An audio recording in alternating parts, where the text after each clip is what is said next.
هاشتاج كربوجة. شو رأيكم بهالكنزة؟ امبارح عملتها.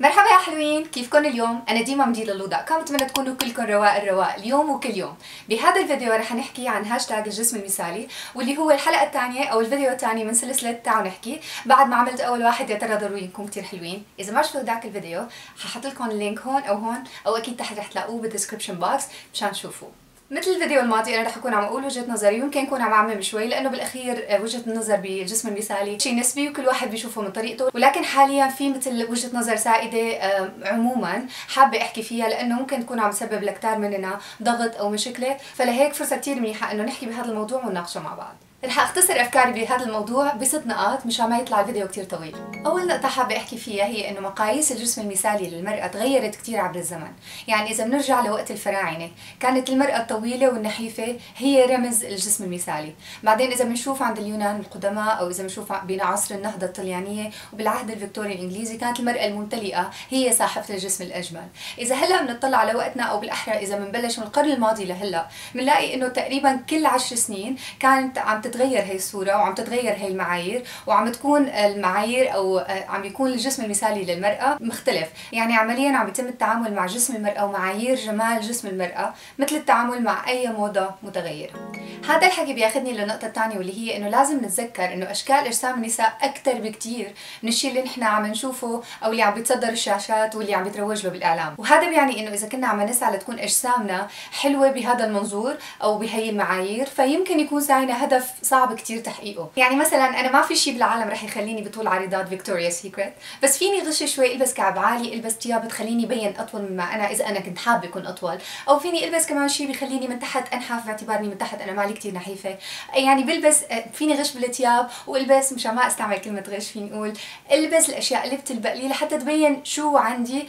احلى، وبظن انه هذا ممكن يكون أربح رهان لإلنا كلياتنا، يعني الاستثمار بما نملك وبدون ما نخسر بس بالتفكير بالحصول على شيء صعب كثير نحصل عليه. ثالث نقطة هي الاعتناء بصحتنا والرياضة، يعني نكون عم نراقب شو بناكل ونحاول نكون صحيين قدر الإمكان ونلعب رياضة لحتى نحافظ على أجسامنا، أول شيء مشان العمر ومشان صحتنا، وثاني شيء مشان نكون شكلنا كثير أزبط، يعني شو ما كان شكل جسمنا، إذا كنا بنشبه النجاصة ولا بنشبه التفاحة ولا بنشبه شو ما كنا بنشبه، إذا كان جسمنا مشدود أكيد رح يطلع أحلى. وكمان ممارسة الرياضة بتحرك أنزيمات السعادة بالجسم وبترفع الثقة بالنفس، شو بدنا أحسن من هيك؟ النقطة الرابعة اللي حابة أحكي فيها هي البادي ايمج، أو شلون نحن بنشوف جسمنا وشلون وجهة نظرنا بشكلنا، وهذا الشيء كثير بنشوفه حوالينا، كثير بنشوف بنات ما فيهم شيء أبدا وما بيحبوا جسمهم إطلاقا وبيشوفوا حالهم لازم ينحفوا أكثر أو لازم يغيروا شيء وهن ما بدهم شيء أبدا، لذلك ما إلها علاقة البادي ايمج أو وجهة نظرك بشكلك أو شلون بتشوفي حالك بمرايتك، يعني بغض النظر إن كنا كثير سمان ولا كنا كثير نحاف ولا كنا بالنص، هاي البادي ايمج شغلة كثير براسنا ما بتتغير لحتى نحن نغيرها، وكثير إلها علاقة ممكن وقت اللي كنا عم نكبر او وقت اللي كنا صغار سمعنا كثير تعليقات او بالبيئه اللي حوالينا اسبابها كثير متعدده، يعني مثلا انا لما كنت صغيره اول ما كنت يعني بسن المراهقه ما كنت اعرف انه انا شو شكل جسمي ابدا، ما كان موضوع افكر فيه اطلاقا، بس ببالي انه اوكي يعني انه انا ماشي حالي الحمد لله منيحه ما في شيء. لما بلشت اكبر شوي صرت اسمع تعليقات من العالم، لا ليش هيك لابسه هذا مبينك سمينه، ليش لابسه هيك هذا ما بيلبق لك بده بنت انحف، ليش هيك عامله، صرت اسمعهم لهدول التعليقات وانا كنت لسه بعمر اصغر، فما كان عندي يعني السبورت الداخلي اللي انا كنت محتاجته، وطبعا الحمد لله بنيته مع الوقت، وهذا الشيء اللي بدي اياكم تعملوه، بدي اياكم تفكروا انه احيانا هي التعليقات اللي حوالينا اللي بنسمعها من الناس ان كانت بحسن او بسوء نيه بتاثر علينا كثير وبتبني هي البادي ايمج اللي براسنا انه انا عندي هي المشكله ما بقدر لازم خبي هي المنطقة بجسمي لأنه عندها مشكلة، يعني الاعتناء بصحتنا وممارسة الرياضة وثقتنا بنفسنا وحبنا لنفسنا ومعرفتنا إنه نحن مو بس هذا الشكل الخارجي، مع إنه نحن بنحب حالنا وهو كتير مهم، ولكن مو هو بس اللي بيعرف عننا أو هو اللي بيحدد شخصيتنا وهويتنا، لا هذا الشيء كتير بيساعد بإنه يصير عندنا بادي ايمج أحسن بكتير عن حالنا، ونصير نحس إنه إيه أنا لابسة اللي بيلبق لي وأنا شخص الحمد لله صحي وشكلي مقبول، ليش لا أنا حاسة حالي حلوة.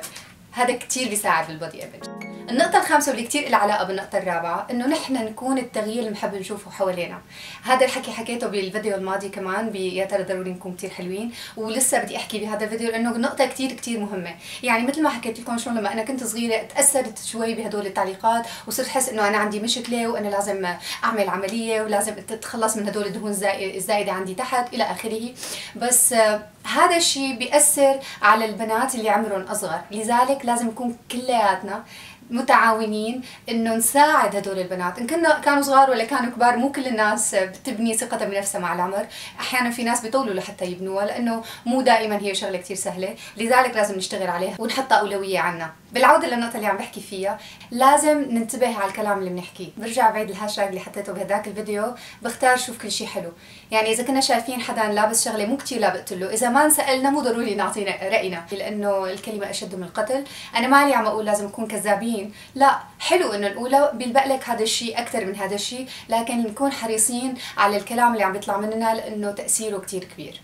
آخر نقطة حابة أحكي فيها هي إنه مواقع التواصل الاجتماعي عطت بلاتفورم أو صارت منصة لكتير ناس عاديين ما بيشبهوا عدات الازياء مثلي، انه يكون في لهم صوت موجودين وعم بفرجوا الناس انه مو ضروري نكون بيرفكت لنكون حلوين. يعني انا لما بلشت اعمل اوتفيتس حسيت انه في كثير بنات رح يقدروا يشوفوا حالهم فيني، انه يشوفوا انه انا ممكن كثير بشبههم او ممكن يكون ما عندي البيرفكت بادي. الحمد لله انا كثير مبسوطه بحالي، بس انه ما جسمي بيشبه عدات الازياء اكيد. بس لما بلشت اعمل هدول الاوتفيتس